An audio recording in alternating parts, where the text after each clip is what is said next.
This episode contains mature themes including violence, murder, and disturbing psychological content. Listener discretion is strongly advised, not suitable for children. Picture this.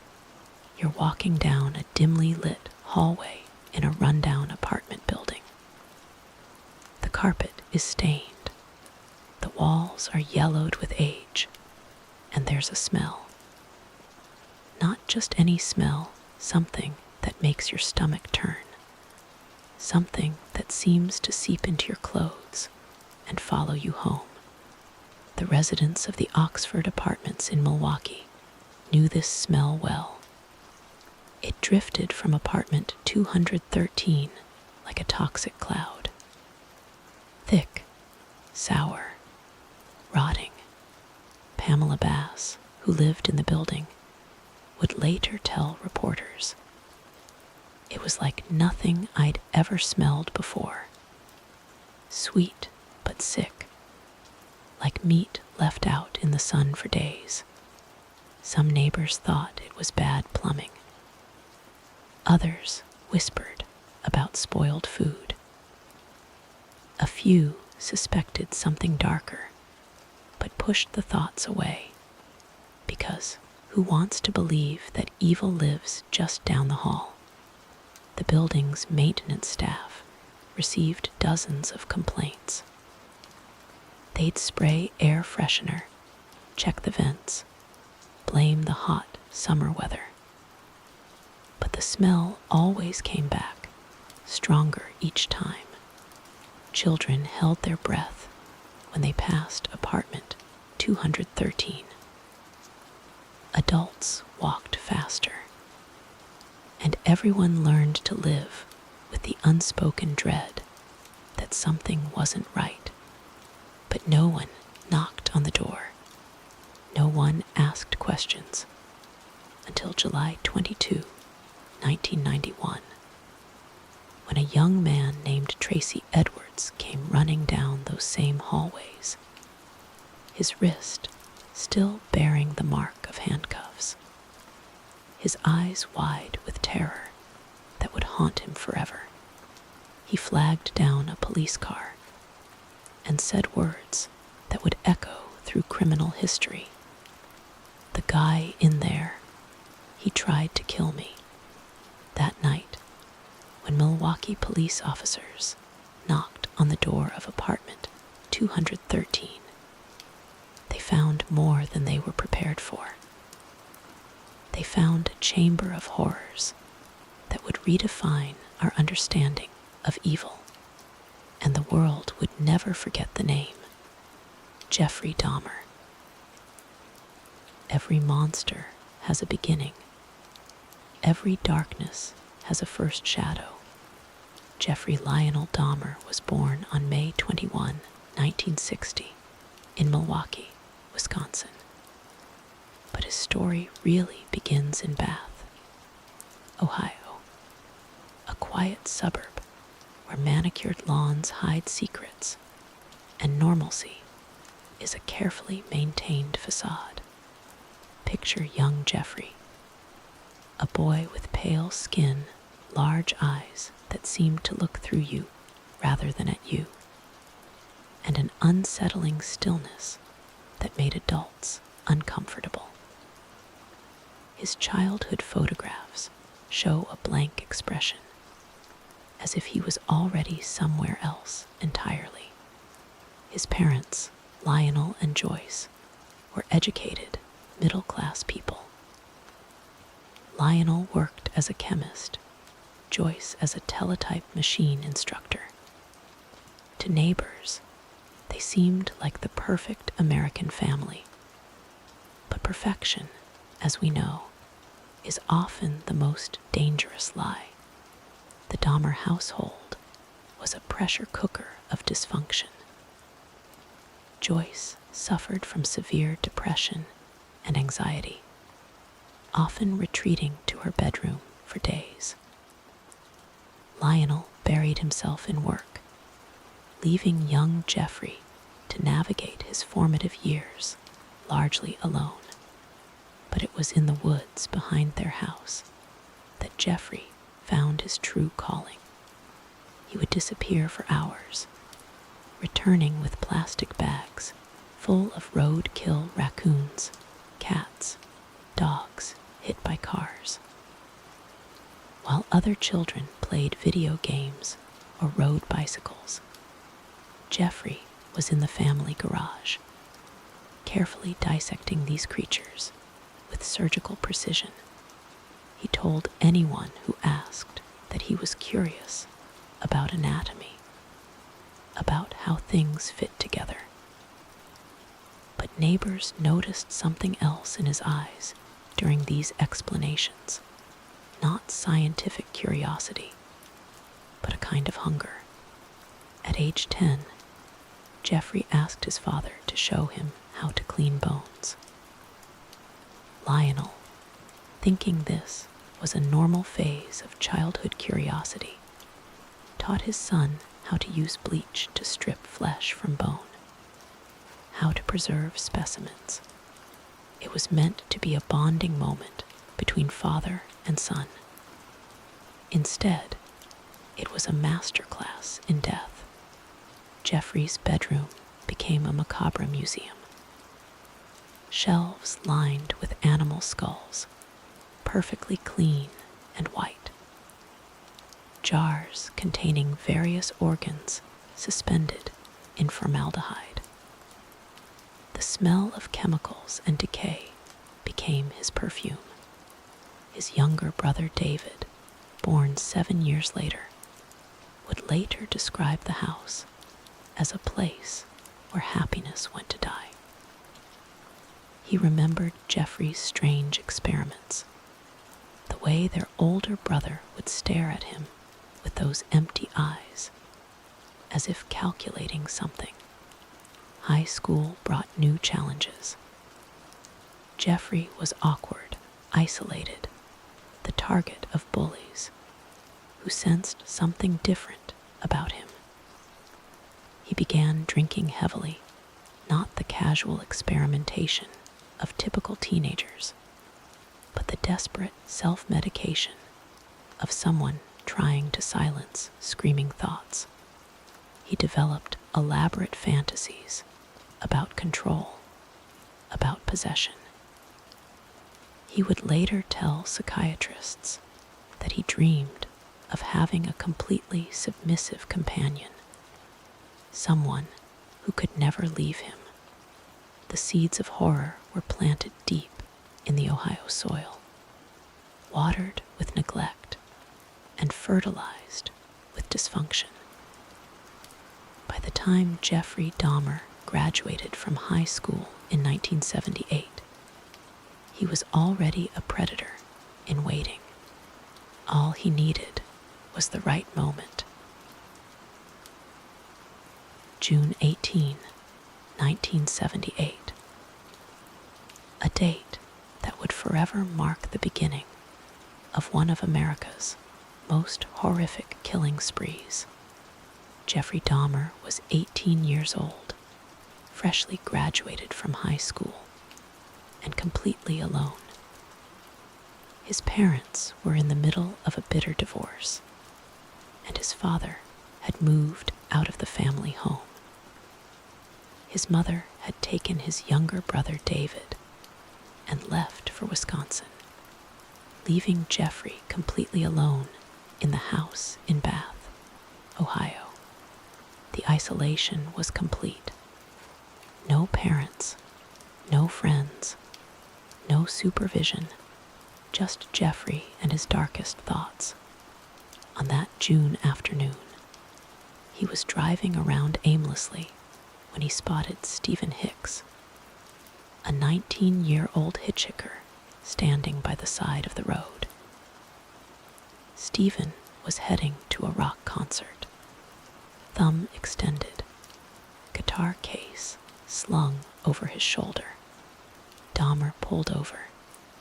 Stephen climbed in, grateful for the ride. They talked during the drive about music, about life, about nothing in particular. Stephen was everything Jeffrey wasn't: outgoing, confident, comfortable in his own skin. Maybe that's what attracted Dahmer to him. Or maybe it was something darker. Instead of dropping Stephen off at his destination, Dahmer convinced him to come back to the house. They could drink beer, listen to music, hang out. Stephen, trusting and naive, agreed. For a few hours, it was almost normal. Two young men drinking beer, talking about their futures. Stephen spoke about his dreams of becoming a musician, about the places he wanted to travel. But when Stephen stood up to leave, something inside Jeffrey snapped. He couldn't let him go. He wouldn't let him go. The first blow came from behind, a 10-pound dumbbell crashing into Stephen's skull. The young man collapsed, blood pooling beneath his head. But he was still breathing. Dahmer struck again and again until the breathing stopped. Standing over Stephen's body, Jeffrey felt something he would later describe as relief. The fantasy of complete control had become reality. Stephen Hicks would never leave him now. What happened next reveals the true depth of Dahmer's depravity. He dragged the body to the basement, where he spent hours dismembering it with the same clinical precision he'd once applied to roadkill. He dissolved the flesh in acid, knowledge gained from his father's chemistry lessons. He crushed the bones with a sledgehammer and scattered the fragments across the backyard. Stephen Hicks simply vanished as if he had never existed. For days afterward, Dahmer functioned normally. He went to work, had conversations with neighbors, even helped with his parents' divorce proceedings. To everyone around him, he seemed like a typical teenager dealing with family problems. But at night, alone in that house, he would stand in the backyard where Stephen's remains were scattered and feel something that terrified him more than anything else. He wanted to do it again. After the murder of Stephen Hicks, Jeffrey Dahmer went quiet. Not silent, quiet, like a predator learning patience. For 9 years, he managed to suppress his urges through a combination of alcohol, military discipline, and sheer force of will. But suppression is not the same as elimination, and what we push down often comes back stronger. In January 1979, Dahmer enlisted in the U.S. Army. Perhaps he thought military structure would provide the external control he lacked internally. Perhaps he was simply running from what he'd done. He was stationed in Germany, assigned to a medical unit. The irony wasn't lost on him, a killer surrounded by healers. But even in the military, his drinking was excessive. Fellow soldiers described him as a loner who would disappear for hours, sometimes days. There were incidents. A fellow soldier claimed Dahmer had drugged him and photographed him in compromising positions. Others reported missing items, strange smells from his room, unsettling conversations about death and control. In 1981, Dahmer was discharged from the Army for alcohol abuse. He returned to Ohio, then drifted to Florida, living on the beach, surviving on handouts and odd jobs. For a while, it seemed like he might simply fade away, another casualty of the American dream. But in 1982, he moved to Milwaukee to live with his grandmother, Jeffrey Dahmer. She was a devout woman who thought she could save her troubled grandson through love and prayer. For 5 years, it almost worked. Dahmer held down jobs, attended church with his grandmother, seemed to be pulling his life together. But beneath the surface, the pressure was building. He began frequenting gay bars, not for companionship, but for hunting. He would target men who seemed vulnerable, isolated, desperate. He would drug their drinks, take them to hotel rooms, and then nothing, not yet. The urges were returning, stronger than ever. But Dahmer had learned patience. He had learned to wait for the right moment, the right victim, the right circumstances. In September 1987, that moment came. Stephen Chuomi was 25 years old when he met Jeffrey Dahmer at the Club Bath, Milwaukee. He was Native American, working odd jobs, living day to day like so many young men in the city. Dahmer approached him with the same routine that would become his signature. Charming conversation, offers of money for photographs, promises of a good time. Chuomi, like Stephen Hicks before him, was trusting. They went to the Ambassador Hotel, a rundown establishment that rented rooms by the hour. Room 507 would become another crime scene in Dahmer's expanding catalog of horror. What happened that night remains unclear, even to Dahmer himself. He would later claim he didn't remember the killing, that he simply woke up to find Chuomi dead beside him, blood everywhere. But the aftermath was methodical, calculated. Dahmer purchased a large suitcase, dismembered Chuomi's body, and transported the pieces back to his grandmother's house in suburban West Alleys. In the basement, he repeated the ritual he'd perfected years earlier with Stephen Hicks. Acid, dismemberment, disposal. As if death was just another chemistry experiment. But this time was different. This time, he kept trophies. Stephen Chuomi's skull was cleaned and preserved, the first in what would become a macabre collection. Dahmer told himself it was for research, for study. But the truth was simpler and more terrifying. He wanted to keep parts of his victims with him forever. The killing had resumed, and Jeffrey Dahmer had found his purpose.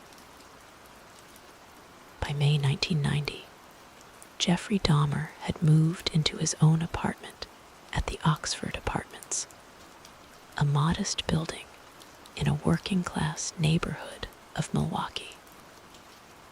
Apartment 213 was small, unremarkable, the kind of place where people minded their own business. It was perfect for what Dahmer had planned. He transformed the space into a carefully orchestrated killing ground. The refrigerator was modified to store body parts. The bedroom contained a 57-gallon drum filled with acid for dissolving flesh. The closet became a trophy room, lined with skulls and preserved organs.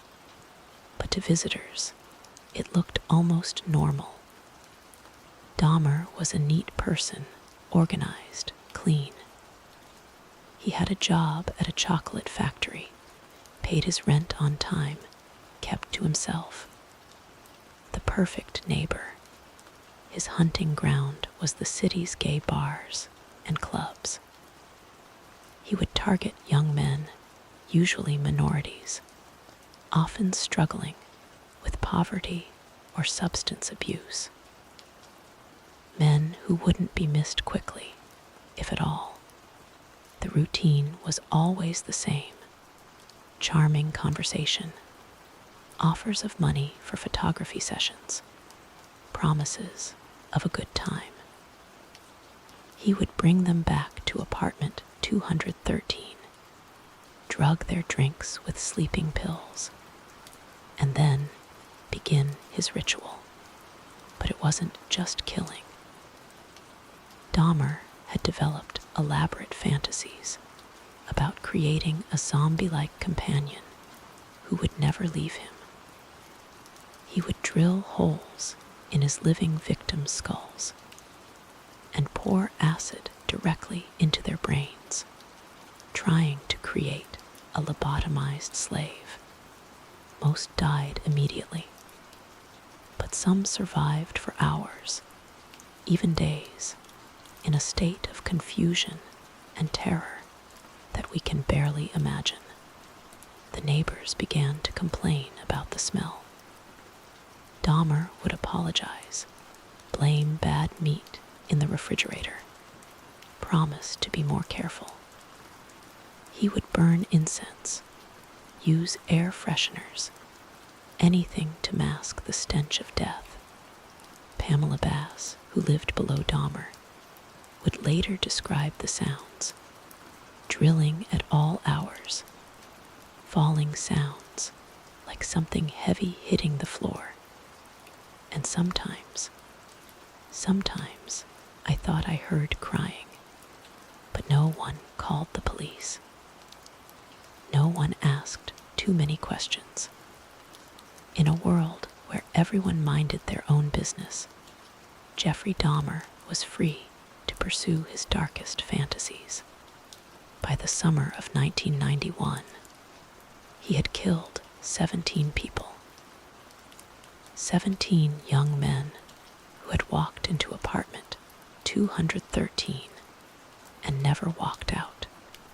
The walls were closing in, but Dahmer couldn't stop.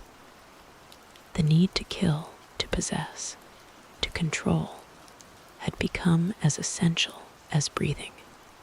He was planning his next victim when Tracy Edwards knocked on his door.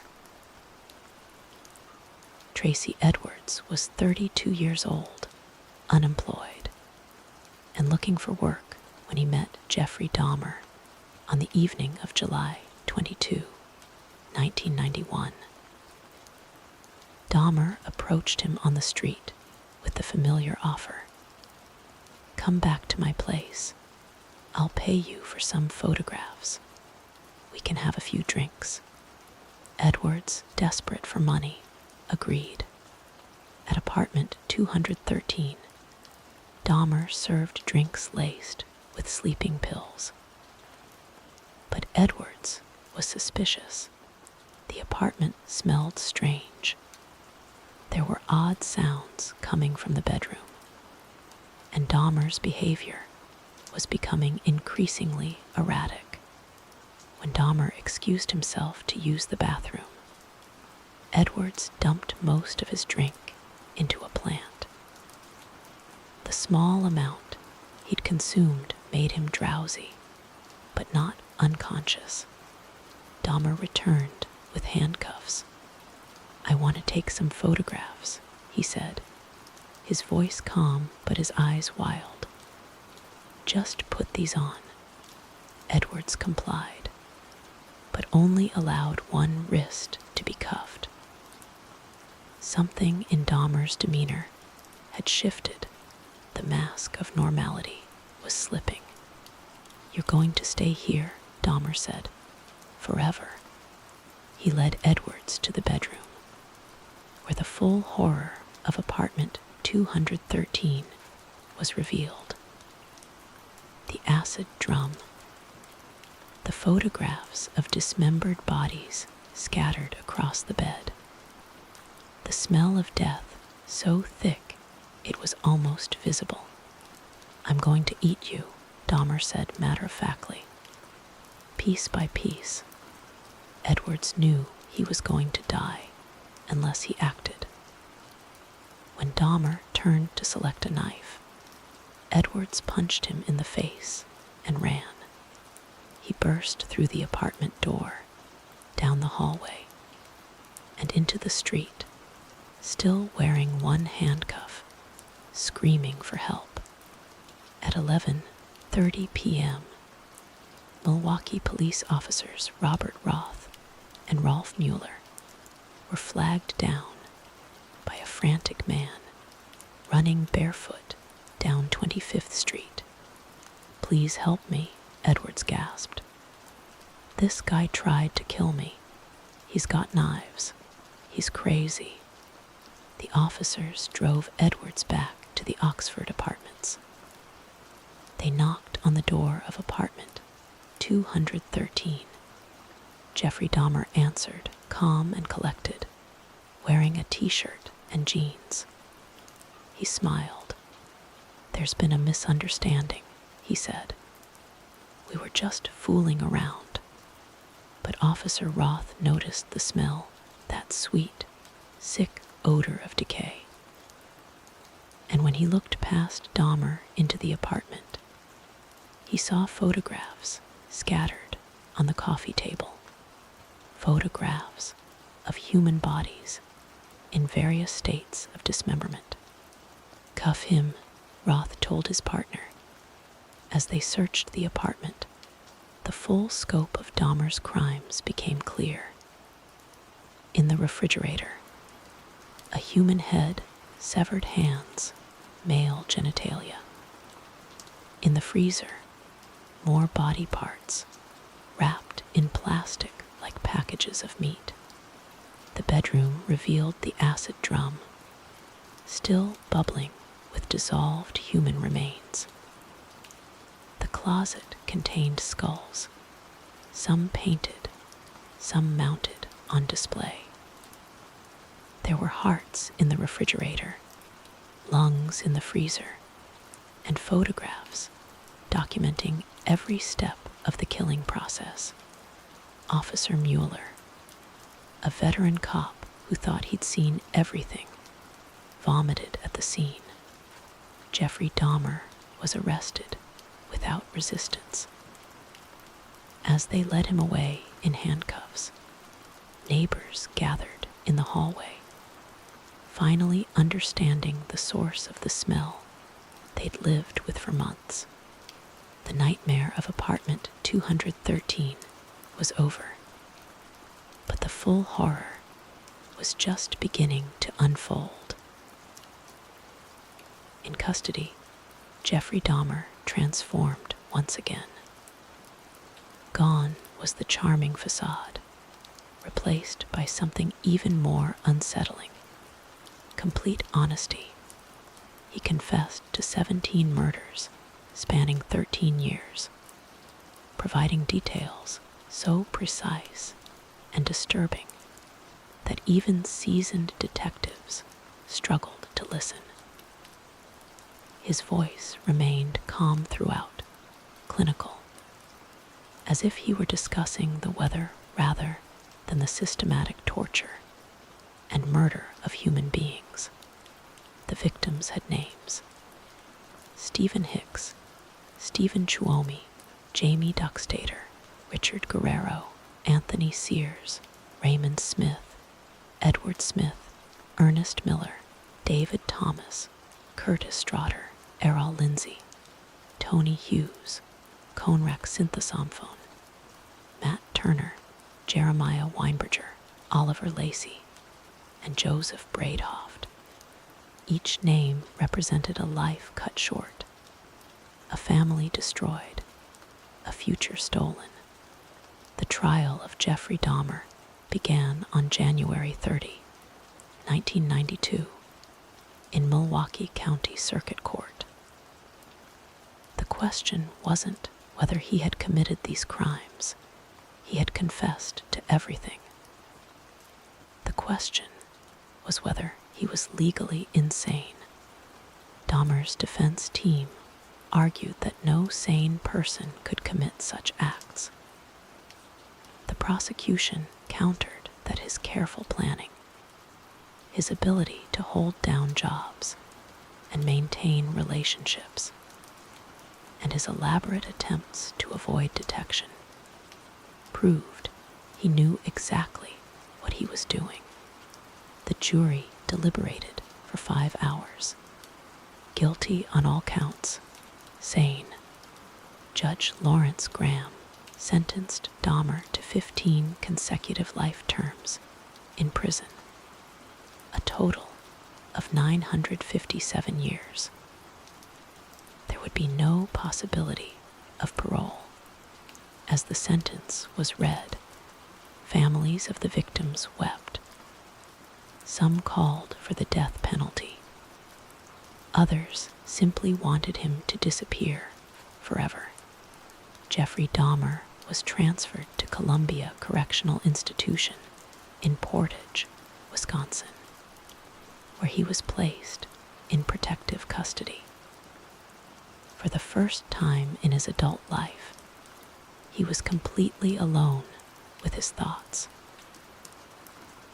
In prison, Jeffrey Dahmer seemed to undergo another transformation.